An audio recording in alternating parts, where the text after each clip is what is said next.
Welcome to Alex and Annie, the real women of vacation rentals. I'm Alex. And I'm Annie. And we're joined today with Matthew Loney, who is the CEO of Xplorie and good friend to Annie and I on the podcast. Welcome to the show, Matt. Thank you very much.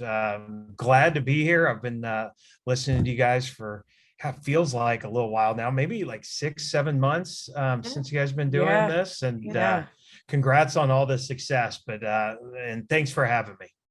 Absolutely. Thank you so much too. And we appreciate your support and just sharing stories over the last 6 or 7 months has been fun between us and the other podcasts that are out there. And actually, it's funny because I went on your show about this time last year. I think we recorded and was also on Will Slicker's right after that. And then they both aired on the same day and almost had the same title. It was funny, but I think that kind of further got the bug in my ear about podcasting, and Annie and I had been talking about it for a few months ahead of time. So I would say we owe a little bit of that to you because that just kind of got me excited about it. So appreciate what you guys do too, because you have some excellent content.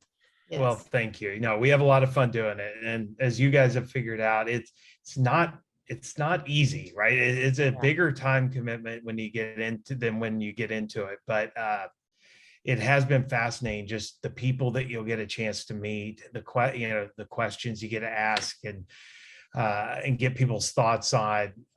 I told somebody the other day, for our Guest X podcast, I said, most of these people would never have taken my call if I just said, hey, will you give me 30 minutes of your time so I can ask you a bunch of, questions, but they'll come onto the show and really be real open and honest just about their experiences and building their businesses and where they see their industries headed. And so it's been a lot of fun.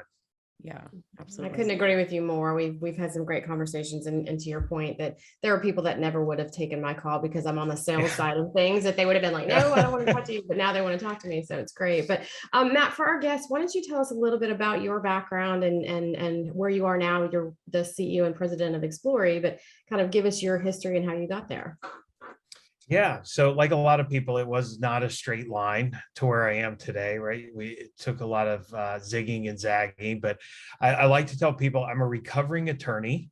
I practiced for maybe, 6 or 7 years. I knew really early on that this was not for me, to which my wife reminded me of how much debt we had gone into to get me through law school. So I put in my time in the practice of law, but no, I ended up, wanted to get into business, didn't really know what that meant. I liked, I was on the M&A side, doing some hotel work, some franchising. And so had the opportunity, a client of mine, Mellow Mushroom in Atlanta, when I was up there, the founders were getting to a point where they were ready to retire, and I had been doing their real estate, site selection, their franchising work, and asked me to come on and really kind of run the day to day.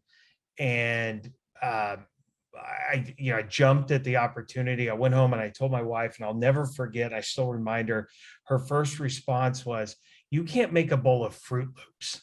How are you going to run a pizza company?" And that's a great way of saying it.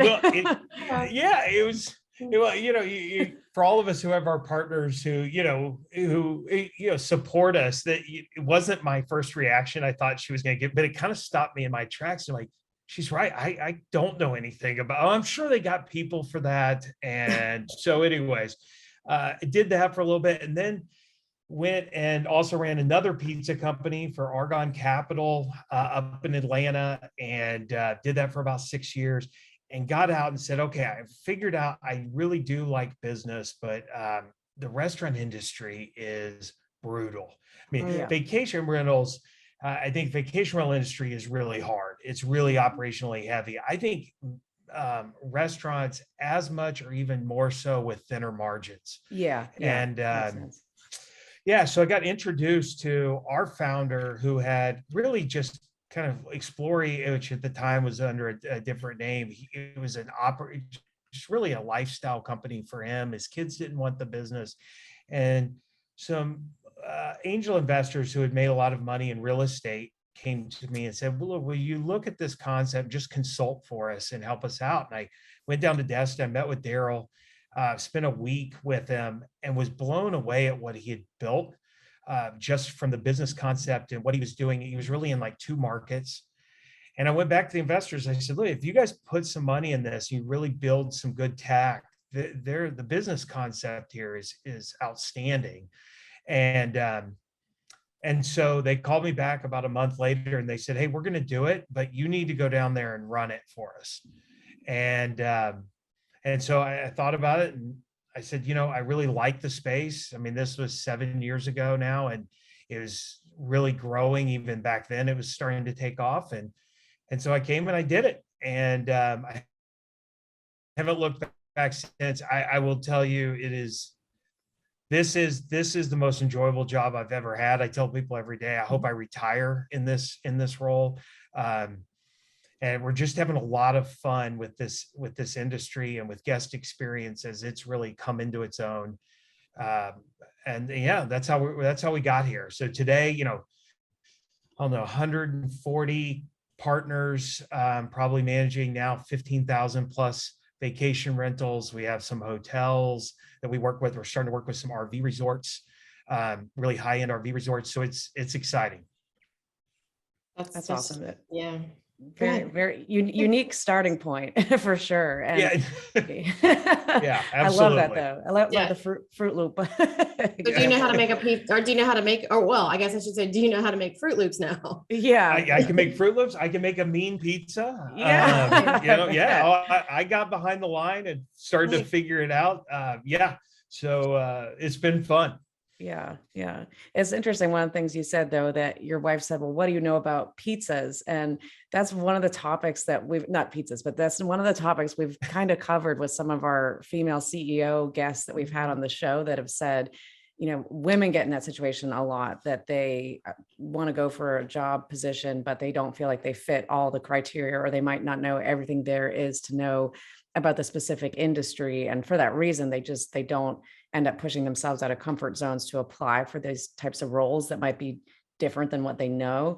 But looking back at that time, what gave you the courage to say, it's okay, like I'll just figure it out? Because how did you get there? Yeah, I can understand how people, and really, if you think about it, I had that same feeling really when I came to vacation rentals. I knew nothing. I think we had stayed in a vacation rental or two, right? I probably would have been one of these people who would have referred to it, back then it was mainly HomeAway, and I stayed with HomeAway, right? Because I wouldn't even have known that wasn't who was managing the property. And I think a lot of it, one, is building a really good support system. Mm-hmm. We all need, people talk about, and it is really important, you need people who understand your weaknesses and can help you, really put a mirror up to who you are. But at the same time, we all need those people in our lives who said, who are more of the yes people, like, you can't, like, go do it. Right. The confidence, right. Yeah. And, for me, I will tell you, I have that in my wife now it'll be this month, 16 years. Hope I did that math correctly, because she listens to your guys' show. But it'll be 16 years. And she's always been the one who said, look, we'll figure it out. Like, we're not, if it doesn't work, we're not going to end up living under a bridge. And sometimes I think that fear of failure for a lot of us is bigger in our heads than it needs to be. Absolutely. You have to quiet that voice. So I would say that's the most important piece, because I think once you get into business, there is some real truth to the fact that, the P&Ls look different. How they make their money and kind of the margins and those type of things look different. But at the end of the day, it's about people. Right. Exactly. Yeah. And, that's where I got really good in the restaurant industry. And I think what gave me some confidence coming to Xplorie and really launching Xplorie as a brand was that the one thing where we really succeeded in our restaurants was building a better guest experience and the success we had there. And I think at the end of the day, if you understand that and how you can eliminate friction for the guests, man, there's not many industries you can't take that to and be really, really successful. Right. And also then I'd say the other piece is people on your employee side. Can you get them to understand the why, rally behind it, and understand their piece in it? And again, if you can do that, it doesn't matter to me if you're making widgets or running vacation rentals or what have you, you're going to be really successful at whatever you choose to do. Yeah.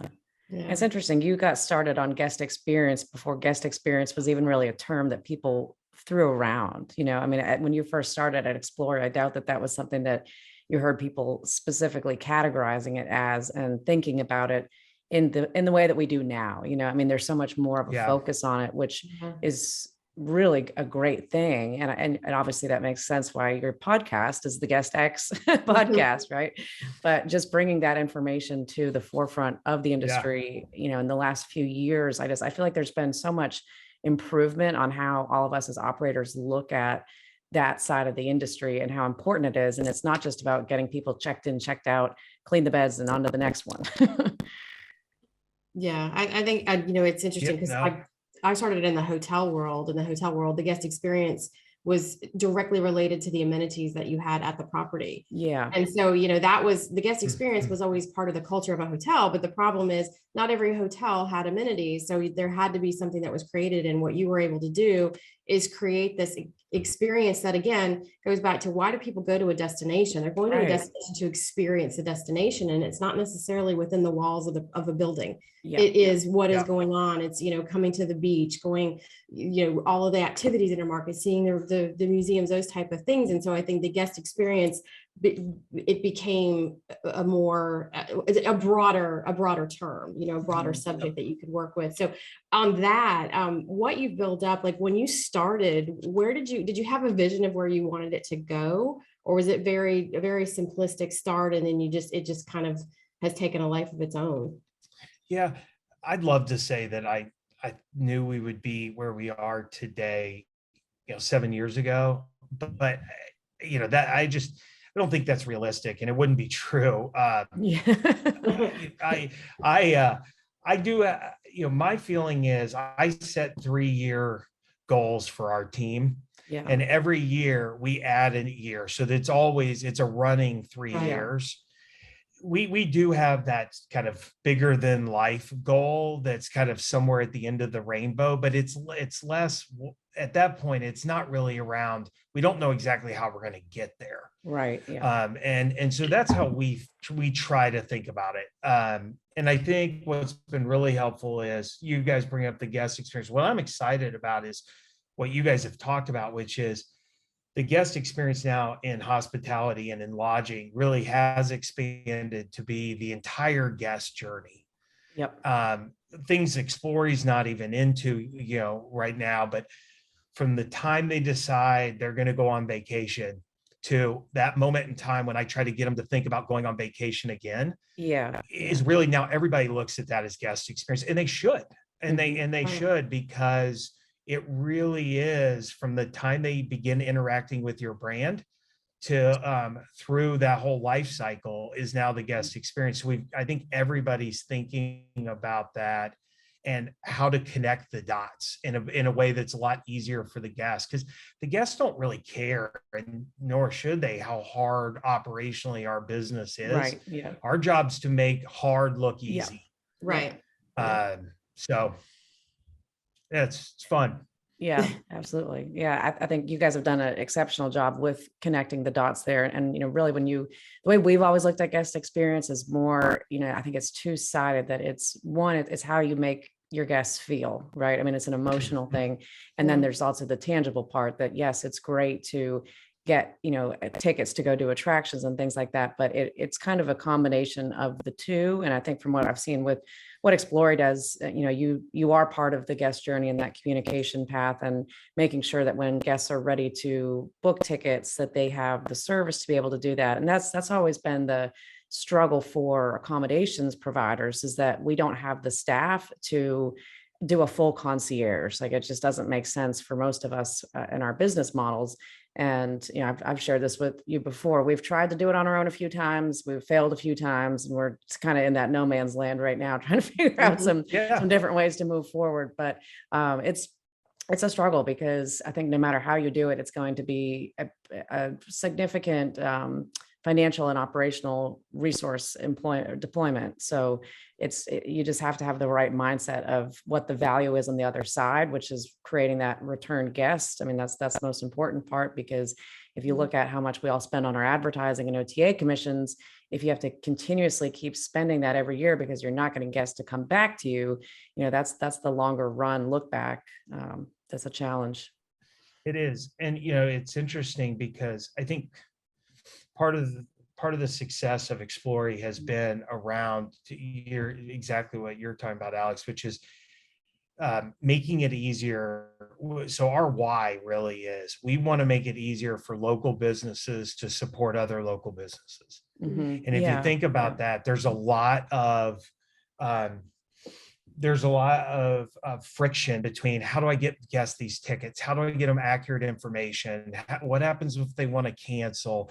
It's like most things, you get into it and you go, this shouldn't be that hard. Yeah. But Yeah. it is. Yeah. Yeah, exactly. Right. But then if you can get these types of systems in place, you get an entire community, which is what's really cool about leisure, right?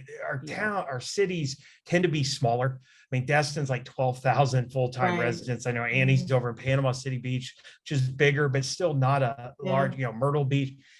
But, you get these communities and you give them the tools so that they can all promote each other and promote what's great about their communities.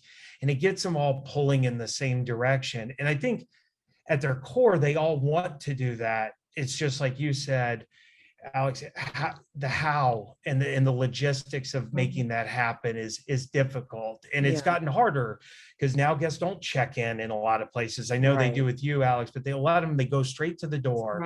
And so you lose that opportunity to tell them about your community. Yeah.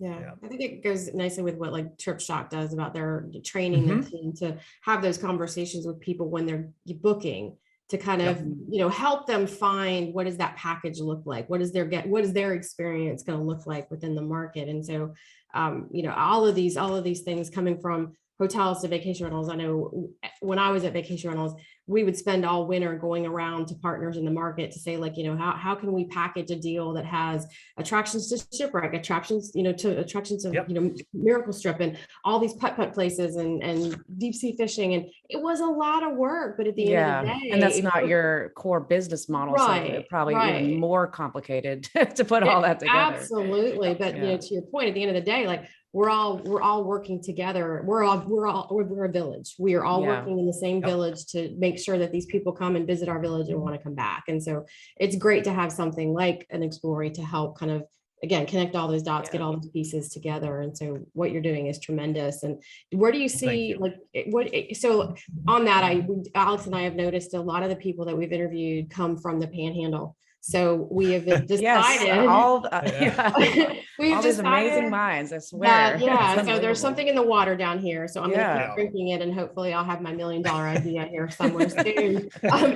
Do you see Xplorie branching out into, like, you're in the US domestically? I know you're actually in Hawaii right now. You're working with Hawaii properties, but do you think that this is something that can take over to Europe and do well over there? I would think with museums and people wanting to travel, that the US traveler would feel comfortable using a US company like Xplorie to set their travel up for overseas. Yeah, we do. So, I mean, this year we should be in the UK this fall. We're starting there. We think it's a little easier, it doesn't have quite the language barrier and some of the other issues.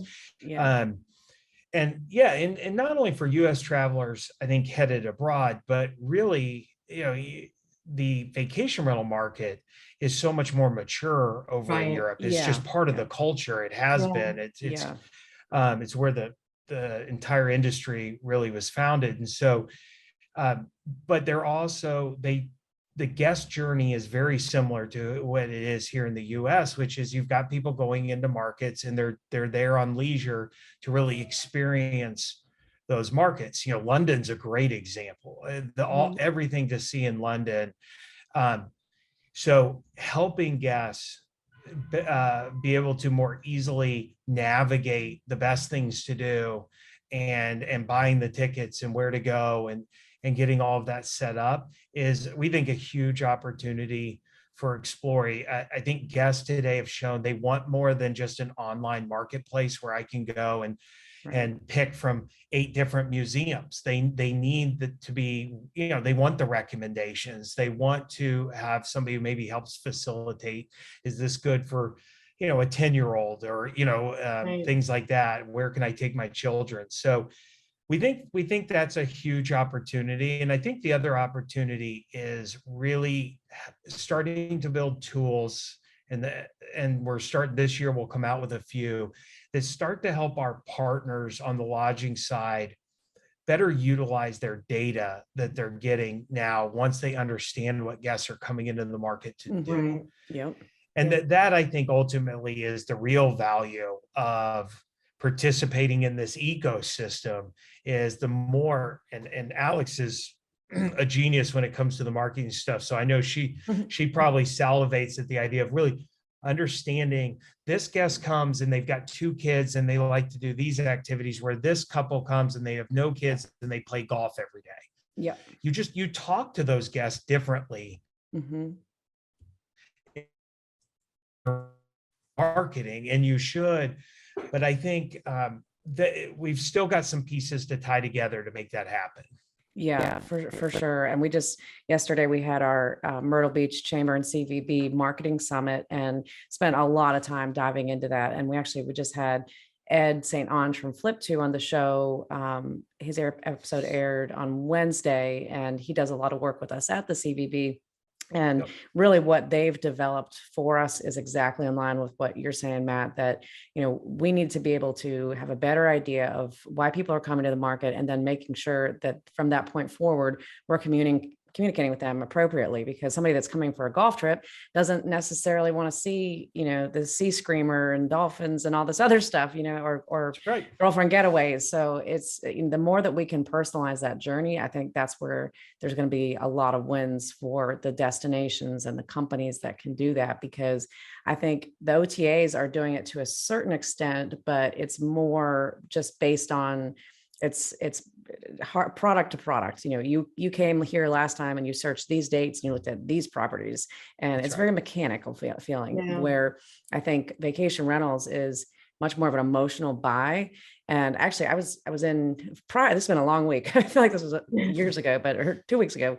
Earlier this week, I was in your market. I was in Destin, and I went to the Northwest Florida VRMA little meetup that they had, and spent a lot of time talking to Richard Olivares from Ocean Reef Resorts. And you know, he said it so perfectly. He's like, you know, we, in our advertising, we show pictures of families and we show the emotion, and you just don't get that on the OTAs. And that's how we all, and we're the exact same way. I mean, that's how you make your brand stand out differently and build those connections with guests. And just the more you can connect the dots on the experience, the better. But do you pass the information that you gather through what guests book? I mean, how is that then recycled back to the property manager to use for future communications or future stays? Like, what does that part of the journey look like? Yeah, so our clients receive all their data usually once a year. In some of our ski markets, it's twice a year. We'll break it up by season. And it is down to, here's the guest, here's what they did, here's how many people went on that tour. So we're breaking all of that down for them. And we're actually now finishing a partner portal where they'll be able to log in and kind of see it in real time. I think then the ability to help them utilize that to retarget, because you brought it up. That's exactly right. As when I look at the advantage, and part of the reason people often ask me, are OTAs in our industry going to get where Expedia's gotten with the hotels, right? Where they've really flipped the power. And I don't think so, because the vacation rental industry is so local that they have such an advantage in really understanding these guests and their motivations. And, I've never had anyone who's told me this, but I would venture to guess, and I would challenge that if they said it's not true, that maybe they're not giving us those. Booking.com bought Fair Harbor.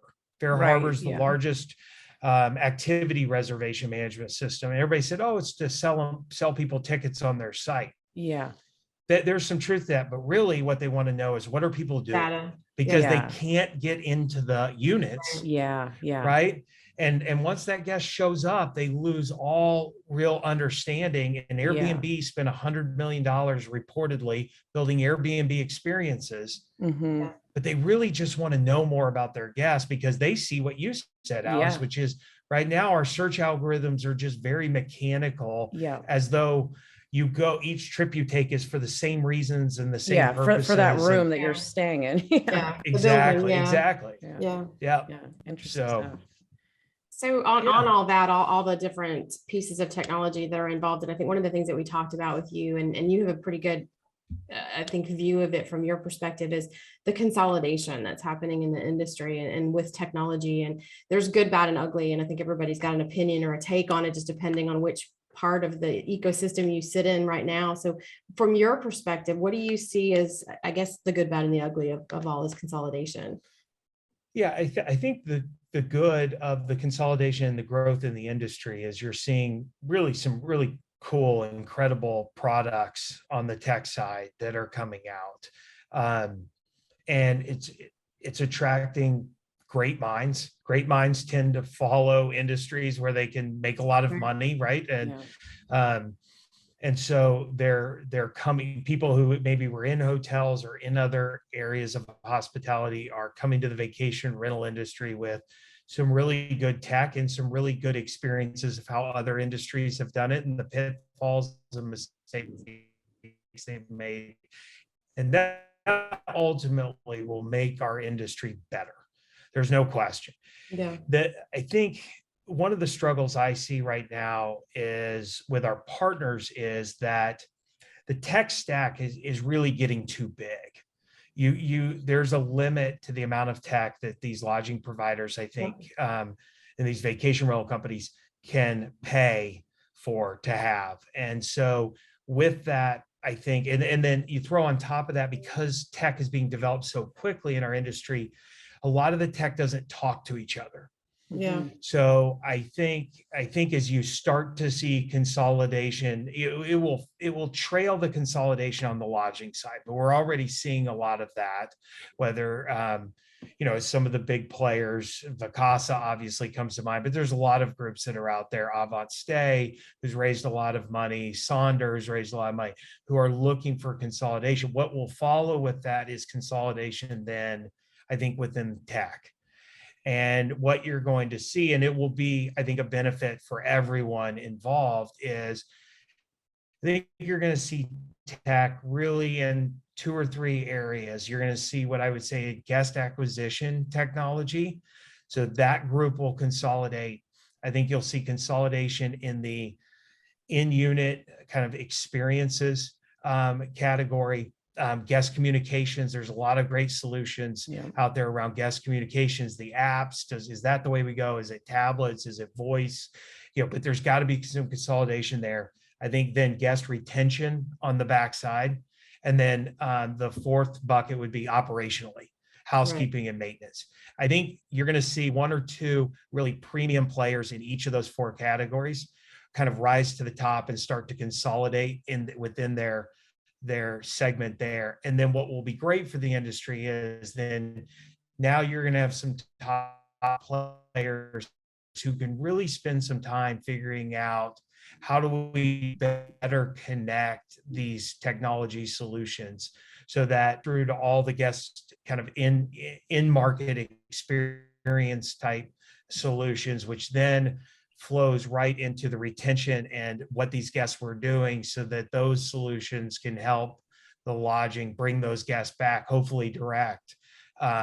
And if all those can get working together, it's just not practical right now. There's just too many. Xplorie is integrated with 30. We have 30 integration partners, and we'll build another 4 this quarter. And it's just, so but there's only so many we can build to. Yeah. And it really keeps diluting the value of those integrations the more you have to The more build. you have, yeah. Right. Yeah. We interviewed Lino Maldonado, and what you're saying, Yeah, it brings back that conversation again. Lino, another great Dustin Penwell, Yeah. but he talked about the leaning tower of tech. I mean, just that we are just stacking things on, and I think Alex likened it to like a Jenga. Yeah, that's what we call it.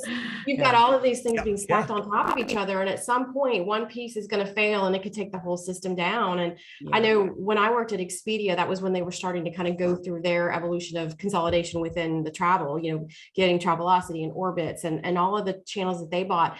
And having worked there, all of us were like, well, when are all these channels going to integrate with us so we have one portal, one system, one reporting?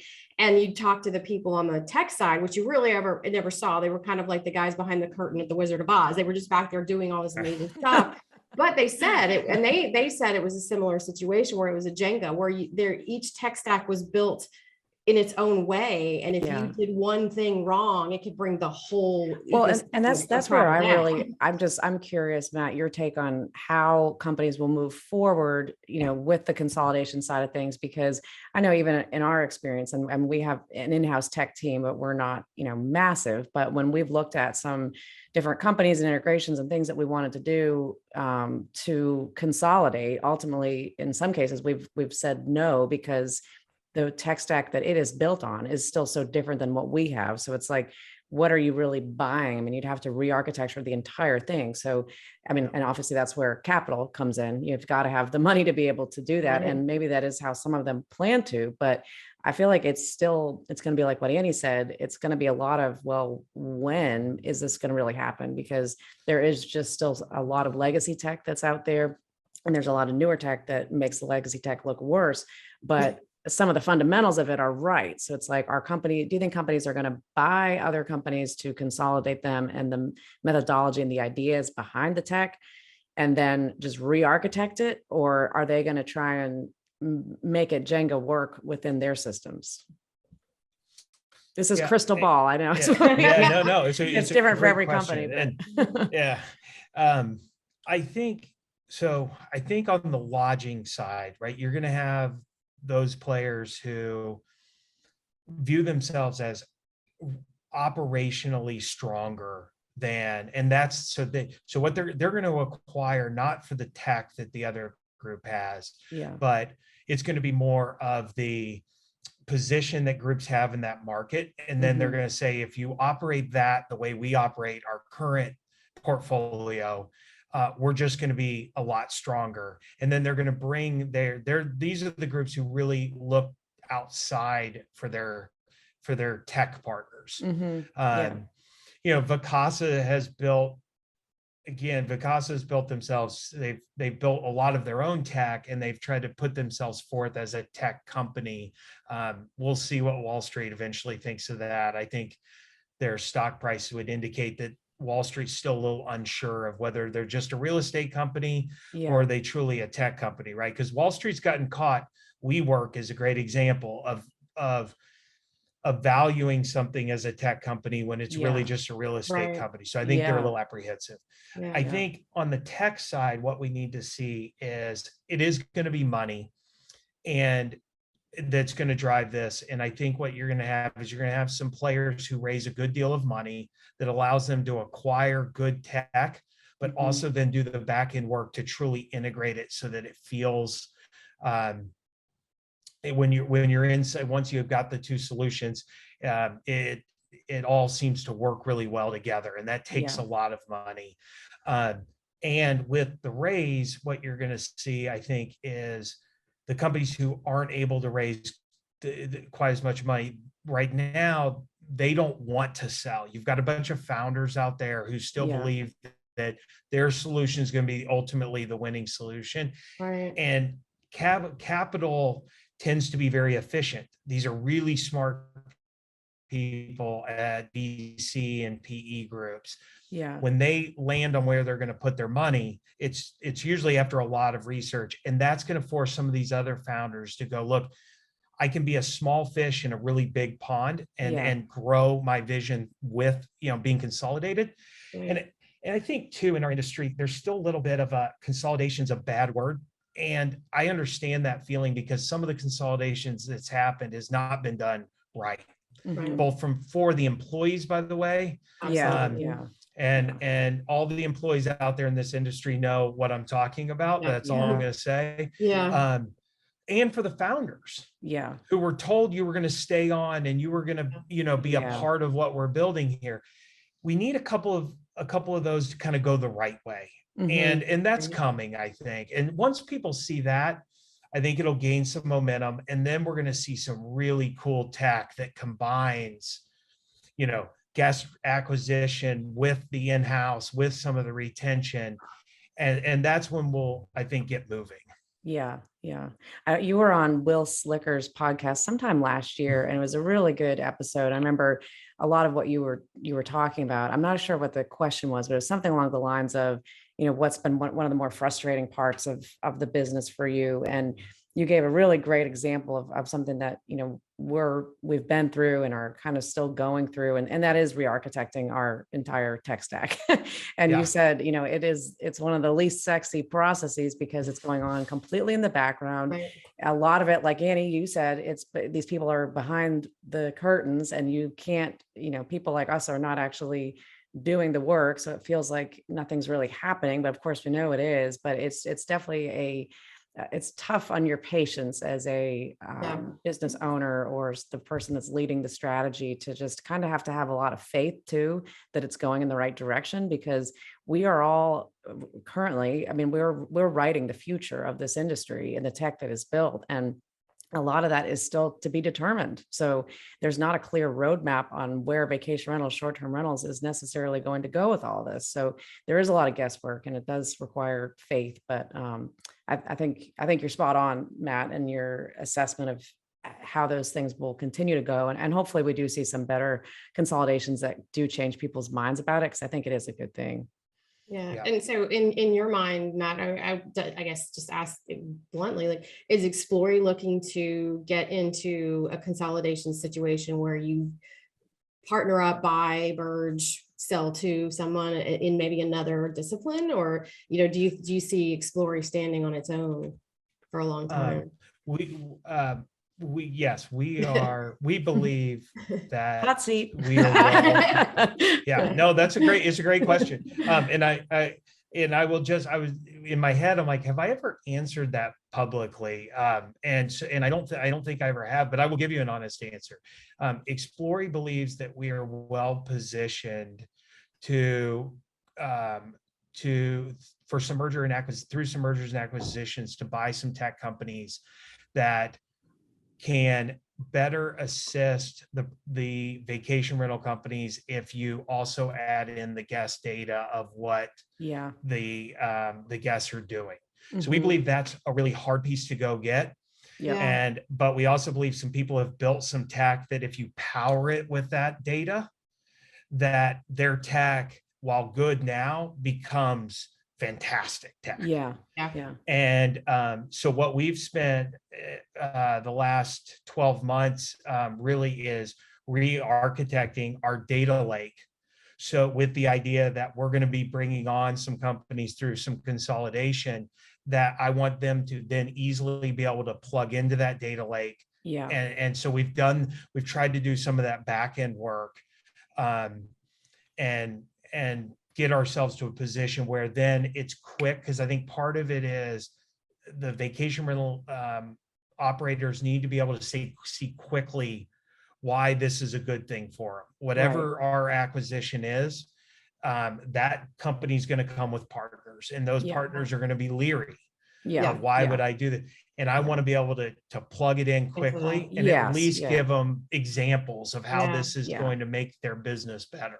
I think that sounds exactly like the situation that we're in, and we're probably doing it for similar reasons too. So it's I totally get it. And I think laying that foundation is it's critical, but like I said, it can try your patience sometimes, but it can. I feel like I'm the kid in the back seat who says, "Are we there yet?" I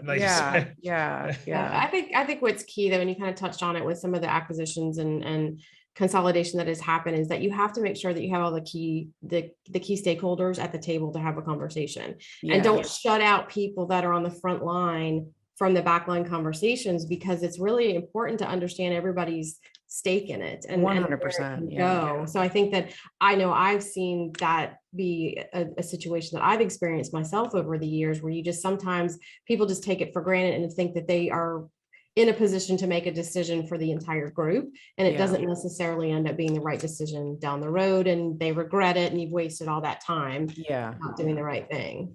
Well, Annie, I think you're right, and I'd like to go back to the why. If the bit and look, certain conversations need to stay at a certain level, but when it's gone beyond, and this is actually a group that we're talking to right now, it's gone beyond the stage, okay, we want to do this, right? Then it's getting people in a room and letting them meet each other and starting to build some synergies between all of the employees, and then laying out for the employees, here's the why. This is what you are all here to do, great things. And now let us explain to you the why of why we think this is going to empower you to do even greater things. And I think with that, you get buy-in. Oh, absolutely. Because there's that fear of, where are you consolidating to eliminate jobs and for efficiency and things like that. And again, there's some of that consolidation happening, but I think you do have to be open about why, because ultimately too, everybody says, explain to me how this is better. Why is this going to be better for me personally? I've invest 40, 50, 60 hours a week in this company, maybe a company they have no stock in, no interest, no equity. And you're going to come in and you're going to bring these two companies together, or three companies together. I think they just want to know, what's in it for me? Like, what's this mean for me? And it's a fair question. Absolutely. And I think this generation, though, the generation that's coming up is more aware of their role and more ready to step up. Whereas I think when I got into the industry, you just accepted that the C-suite people were making all the decisions, and you just kind of went along with it. And sometimes you liked it, and sometimes you didn't. And sometimes if you didn't like it, you could go elsewhere. But people want to be with something that has staying power, and they want to be something that's part of something that's bigger than themselves. But at the root of it, it needs to take care of their humanity, themselves. But so I know I don't know, Alex, we could talk about this for days. And I think it's such a good topic. Certainly would love to have you back. And then when you are ready to announce whatever merger acquisition we can't wait to thing that you do, we hope that you come back. But we asked you a couple of questions that you would like to share with our guests, how we wrap things up. And so I think on everything that we've talked about, one of the questions that I would ask is, what do you think is probably the single biggest issue that's not being discussed in our industry right now that needs to be? I think that growth, I think the why question is not being asked enough. Why? We're growing, companies are growing, and that's good. But why? And then asking, does that make us easy to get into the growth for growth's sake? And look, Steve Milo and I don't. There's a number of things we don't agree on, but I will tell you, Steve likes to always talk about don't buy companies that aren't profitable. Profitability is a good, a big sticking point for Steve, and I think there's a valid point there, which is, to some extent, just growing for top line or for number of clients or number of units. And, we all see these announcements and we go, wow, man, that company must be killing it. Maybe not. So I just think it was, maybe step back and ask why. Well, what's the ultimate goal that we're trying to achieve as a company, for each of us as a company? And then and make sure that what we're doing really kind of furthers that goal.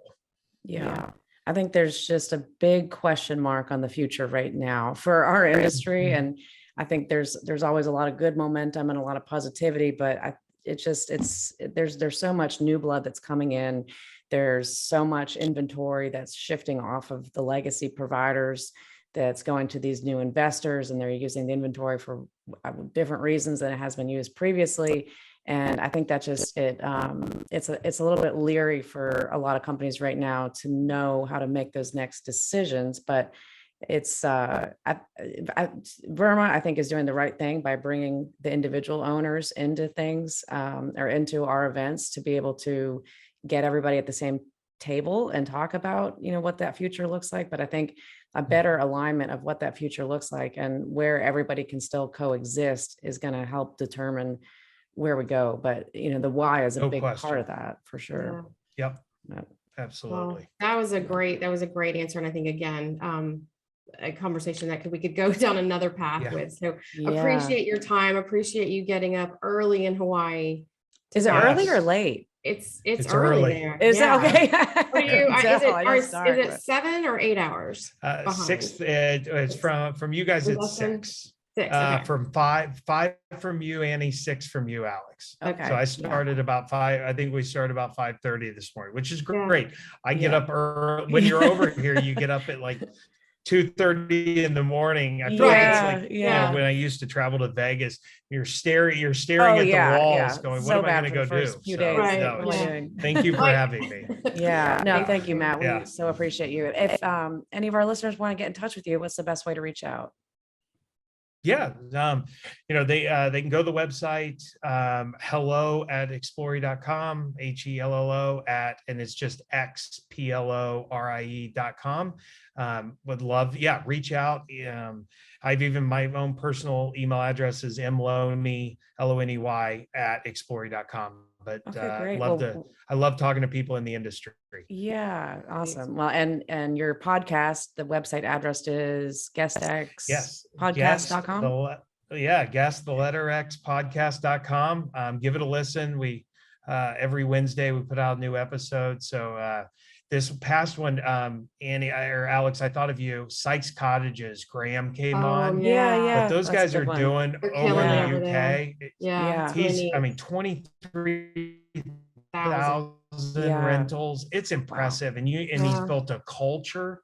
And he's shown that you can acquire, most of it's all acquisition. But yet you talk to people and they all identify as Sykes, right? But they don't lose that local flavor. Kept that brand. That's right. Oh, that's a good one. I'll definitely make sure that I listen to that then. The Sykes story is really fascinating. I love it. That's a great one. Awesome. And if anybody's interested in mergers and acquisitions, conversation with Matt Loney, Alex and Annie will broker that deal. Yes. First on the scene. That's right. Yeah, absolutely. Well, if anybody wants to contact Annie and I, alexandanniepodcast.com. If you're enjoying the show, we'd love to hear from you. You can leave a review on our website or go to Apple Podcasts or wherever you listen to your podcasts. And until next time, thank you, everybody. Thank you. Thanks, Matt. Thanks, guys.